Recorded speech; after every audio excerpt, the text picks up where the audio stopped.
you so much that God is not your mother. See, your mama won't allow certain things to happen in your life to protect you. Right. Because she's your mama. Sometimes the dad will do the same thing. He won't allow it. Now, you know, some dads would, some dads wouldn't. I taught my kids how to ride their bicycle, and I put them on their bicycle, and I pushed them and said, pedal. They always crashed.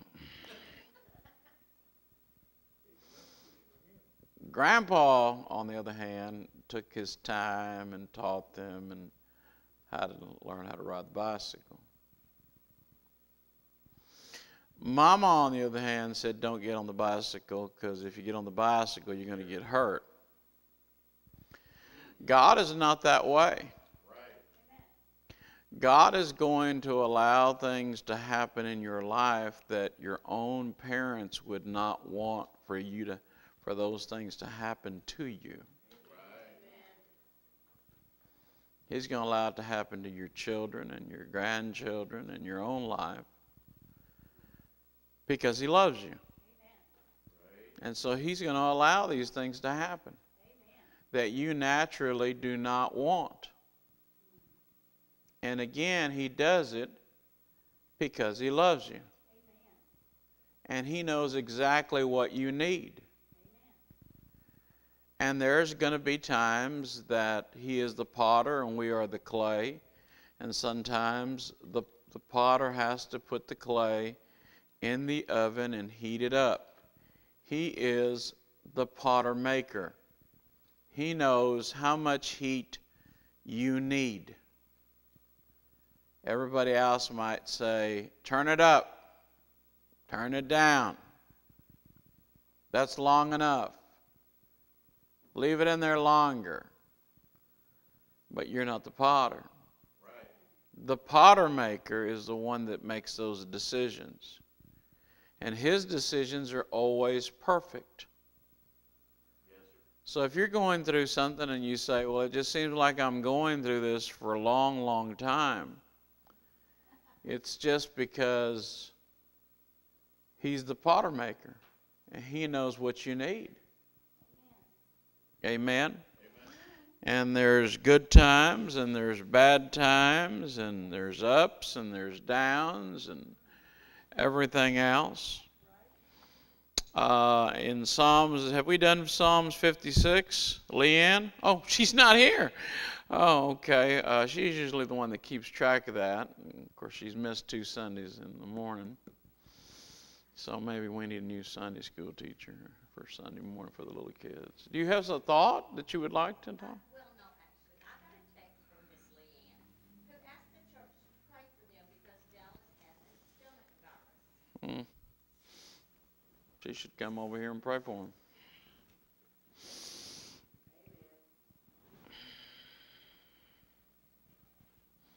Now, if I was sick, I'd want my wife to be home with me. Amen. But everybody else, you know, is different. Yeah. Amen. You'll get that in a little bit.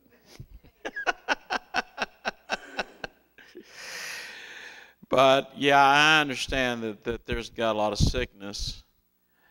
And things happen. But again, as we taught in the teen class about commitment, if you will commit your ways to the Lord, He'll commit to you. He's going to give you the thoughts that you need. If you don't commit to Him, you know, He's not going to do it. People are scared to death of the word commitment. Because commitment means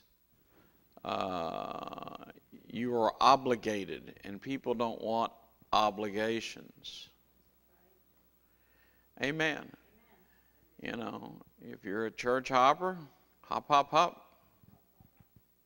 We don't want you here. Amen. That's what you're going to do, hop, hop, hop, and hop on out of here. Try another 100 churches. Amen. I don't care. Amen. When you decide you want to come back, we'll let you come back. Amen. I have no problem with that. But you ought to commit someplace, don't you think? And if you're going to commit, you ought to give your whole life for it. We're in Psalms 57. It says I preached Psalms 56, but I can't remember if I did or not. He talks about tears in verse number 8, that thou tellest of my wanderings, put thou my tears in the bottle. Are they not in thy book? God keeps track of every tear that you've ever shed. And there's times that you will weep. Sometimes all you can do is hold somebody and just say, I'll be there for you. And yes, I don't believe in hugging and all that other stuff, but there's times that somebody needs a hug. Amen? Amen? They need to be held. That's just part of it. And there's going to be times you're going to cry. And so David says, Lord, I know you're keeping track of all this. He said, I wish you'd put my tears in a bottle. And he said, are not my tears in thy book? There is a bottle, I would imagine, in heaven with your name on it that has your tears. I don't know how many tears are there for your life, your children, your family, for those that you love that you would like to see get saved. I don't know how big that bottle is. I don't know how many tears you've shed. But there ought to be times in your life that the tears ought to come. And men have been taught that we should not cry, we should not weep. We are manly men. Manly men.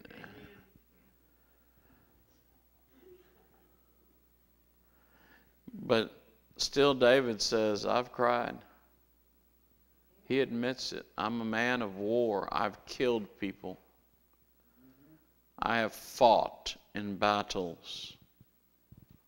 I have fought my enemies, and yet now I cry. Amen. Yep. There's a time to weep. Amen. And we all go through different things. Dallas has hurt his back, and so Miss Leanne now has to put up with him even more. So pray for Miss Leanne. Amen. Psalms 57, we'll start a new chapter so that, and somebody said amen right there. Be merciful unto me, O God, be merciful unto me, for my soul trusteth in thee. Yea, in the shadow of thy wing will I make my refuge until these calamities be overpassed. We see David again in chapter 56 saying, be merciful unto me. He has not changed his mind to the next chapter. Right. Things have not changed. Did you notice that? Yes, sir. It's the same prayer that he prayed in the last psalm. I need mercy. And I want mercy more than I want justice, because I know what I deserve, and what I deserve is guilt. And I don't want guilt. I don't want judgment. I want mercy. Amen. I want God to be merciful toward me, because most of the problems that we get into, unfortunately, I hate to tell you this, it's your own fault. Amen. You did it to yourself. Amen. I don't know why I can't find a job. Were you paying attention when you was in high school? While you were in school? And then don't blame me because you didn't get a good education and you didn't get a good job. Amen. You didn't like that one at all. I can already tell. Amen. That's fine. Amen. Still the same. It's your fault. Amen. You say, what am I going to do? Ask God to be merciful to you. Amen. Help me find a job where I don't have to be that smart.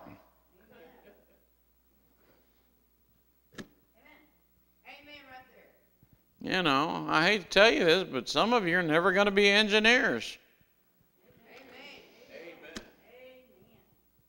Amen. But we would like an engineer degree, you know, paycheck at the end of the week. Amen. I don't know about you. That'd be nice. So what you got to pray is, like David, be merciful to me. Listen, I don't deserve it. I'm not asking for something I deserve. I'm asking for mercy in my life. I'm asking for mercy because I'm trusting in you. And I'm hiding under thy shadows. Amen. You ever run, to mama when you was young and, you ran to mom because you was in trouble. Amen. Somebody wanted to hurt you, so you know what you did? You ran to mama. Amen. Mama wasn't going to let nobody touch you. She's going to protect you. When you run to God, God's going to protect you. You can hide under His wings. He's going to take care of you. Shadow thy wing will I make my refuge until these calamities be overpast. They will end. Children, they will end. One day you will become the perfect Christian. It may take the rapture. It may take me burying you, amen, but you will become the perfect Christian you always wanted to be. That means you shouldn't strive to be a better Christian than you are now. We all could use improvement. David said, I know one thing. I ain't going nowhere. I'm going to stay here until things calm down. I'm going to stay here until the trouble's over. Amen. The problem with most Christians is they only come to God when they need something from God. They think God is Santa Claus. And they only come with their list, and they have their list, and they want certain stuff from God. And as soon as they get what they want from God, we don't ever see them again.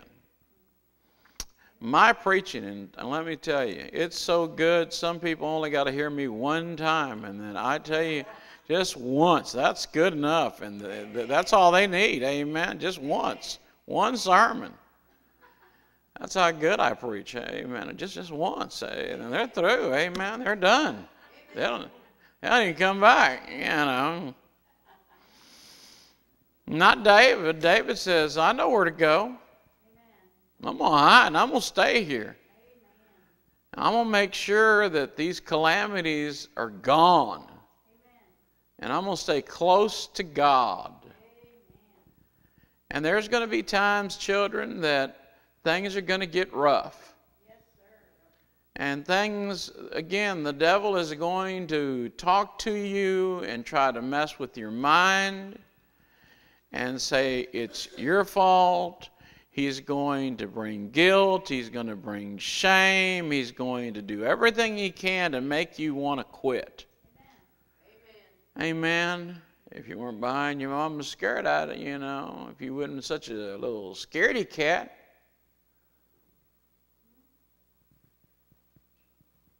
Nobody's ever heard that one, huh? Okay. If you weren't such a chicken, That's okay. I'm going to stay right here. It's nice and safe. Amen. I'm going to wait it out. I'm going to stay close to God. I'm going to let God protect me. And if you're stupid enough to leave the protection of God, then help yourself. If you